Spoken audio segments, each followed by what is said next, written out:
Tuesdays are kind of like, I hate using the word threshold. Let's just say it's like moderate intensity, high volume days. So we went to the track. I'm still getting workouts from Roy Linkletter, the fastest Canadian in history, one of the fastest North American athletes in history for the marathon. Another Puma athlete, total savage. We did 4 sets of 400s times 4. So 16 total, 4 miles of speed, holding about 80% with a 100-meter float in between. And then we were focusing on coming over here and blowing out the legs on this little hill right here. You do 30 seconds of presses with a 100-pound ball, 5 times a wall ball weight. And then, you know, we got about 180 pounds, which is about half the weight of what you'd see technically in a race, but it's on pavement and up a hill, so it's brutal. Like, that's much harder. We probably get about 2 sled lengths in 30 seconds. Very, very brutal.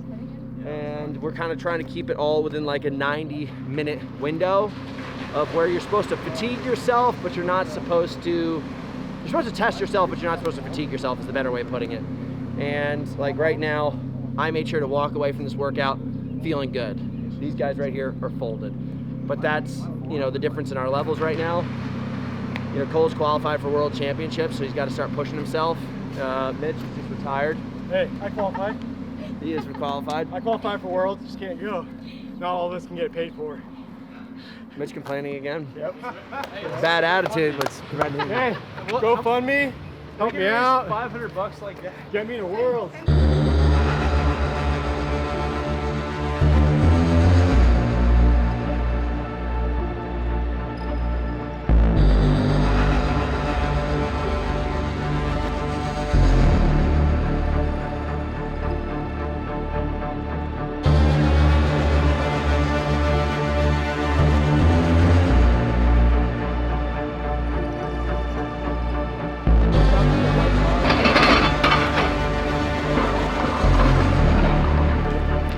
I'm gonna do my presses, immediately jump into this thing, run up, and then as I start coming back down, the next person starts pressing. Got it.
Assholes timing me! Dumb fuck.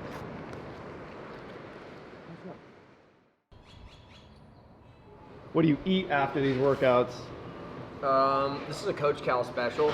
I'm really kind of focusing on, right now at this point, just having a lot of protein. I'm bigger than I was last year, but I'm a lot stronger than I was last year, but the speed's still there. So different approach to nutrition, different approach to training. So we're about a pound of roast beef, and then I'll probably have about half the bag of this apple. And then I will take coconut water just because of the high levels of potassium. You know, when I was doing the training, I was fueling with gels and hybrid fuel. I really like to make sure that all my training, especially on days like this, I do bicarb hybrid fuel. So I'm getting a lot of carbohydrates and BCAAs. And then I crank some gels throughout the program. And then when I get done, I try to get as much solid food and liquids in as possible. Old man stuck outside. But it's very satisfying to have the first solid meal of the day after a hard session like that. I think we were going for about an hour and a half, and I'm just begging for food. Like, my body's just soaking it up. We'll eat a lot of food in between. We'll just chill out, and then the probably second session's gonna go off in maybe 2.5 hours.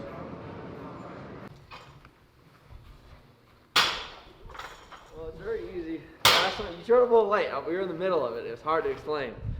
But right now, 1 day a week, I get to focus on just like the real strength of our sport.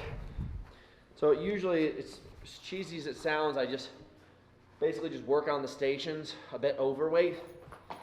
It's not necessarily supposed to be this heroic effort. I work on just kind of any of the imbalances. We're gonna focus on the key movement, which for me has always been, last year I was working on a front squat. This year I'm just working on a big power clean. And then from there, we're gonna do sled push, sled pull, and probably burpee. And then we're gonna maybe do a lot of core, just like small muscle groups, bis and tries. I'm still way bigger than Alan. Alan's got a chubby boy body. If Alan lost 5 pounds, dude, he'd look like a tree. He'd look like a little stick figure, like Gumby. See, Alan has to do all these old lady moves. You're following me, he's gonna get to sub 60. That's what he's Dude, gonna do. you're gonna follow this bitch ass. Dude, there's no training you can give to Cole. Cole spends too much time in the fucking club, dude. He's a bitch. Dude, you're a bitch ass, man. Every time Cole shows up to our workout, he's like, man, I'd love to push a little bit harder today, but I just got back from Coachella, dude. Like, When did I say anything about pushing hard today? he's like, yeah, man, I really wish I could train hard, but I just was in Vegas, dude. I'm like, all right. That's so fucking funny. That's you every time you show up. Dude, this is why we call you Fancy Cole. The only reason why Cole has big arms is because he spends so much time shopping, carrying things around.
there, yeah. No, I always just do the heel tap.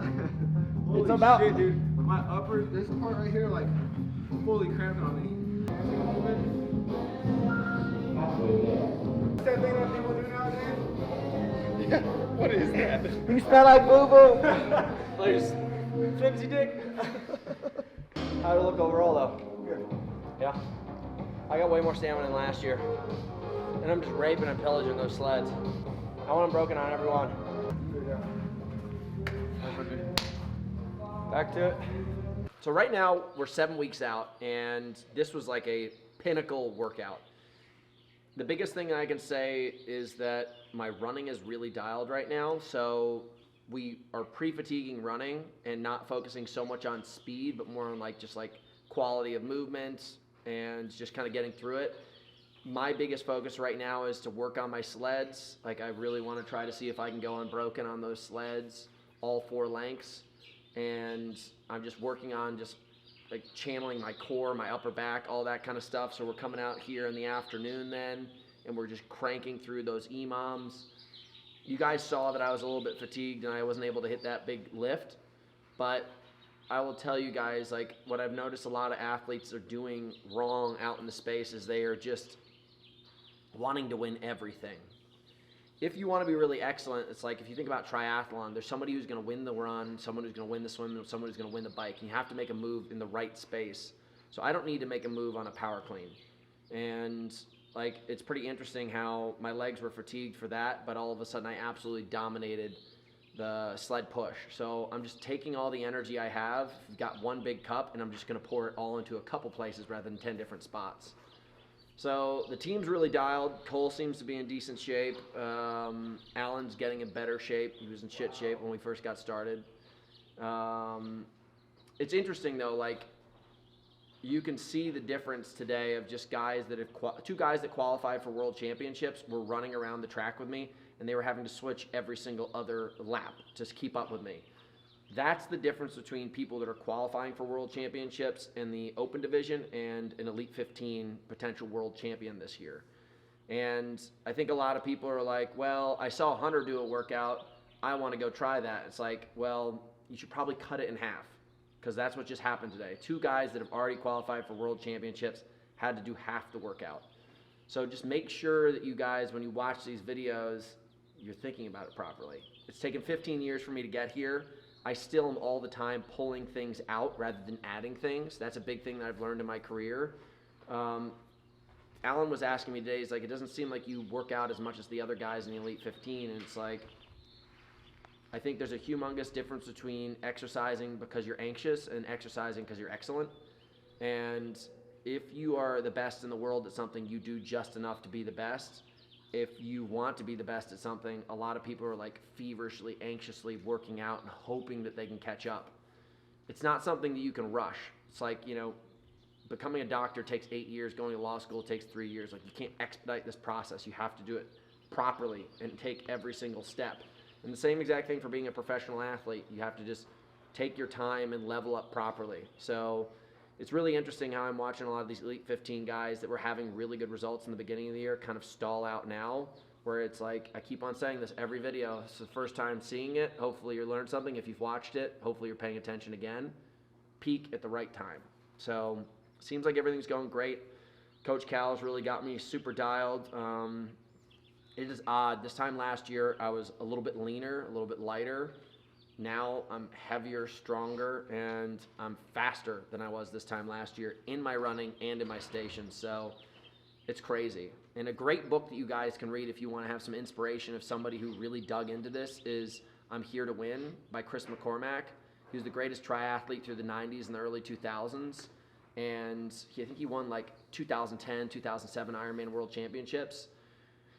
He is somebody who talks about changing all of these dynamics to become the best guy in the world and how he was super light, then he was heavy, then he changed nutrition. It's a really cool thing to unpack if you guys like reading besides watching YouTubes. But hopefully you guys have liked this episode. If you guys want to learn more about what we're doing, I say the best thing you do is watch 𝗕𝗏 Sports. It's basically the coolest thing in the entire world. Like, why watch my YouTube episodes but not watch my radio show? If you guys have a serious problem, you should look at the inner you of why you're creating that problem in your life. And then if you guys want to get into what we're doing with training, obviously house training, if you guys want to be buff and stay thirsty, Builder Sports. And then last but not least, the Cresthooch 127 is coming up. So if you guys want to take on the challenge of a lifetime, the experience of a lifetime, you got to sign up. The Cresthooch 127 is my love of the mountains merged with my love of racing. It had to be about the challenge, it had to be about survival, but if you didn't have your teammates, you weren't going to make it through this thing. We created this incredible adventure route all the way from Big Ware to my cabin with 127 miles and about 25,000 feet of climbing. It's a merger of all these crazy trail systems that I use to train and travel, also a merger of community and adventure. It's one of the things that really warms my heart. Build a team, show up with purpose, and I promise you, this will be something you remember for the rest of your life.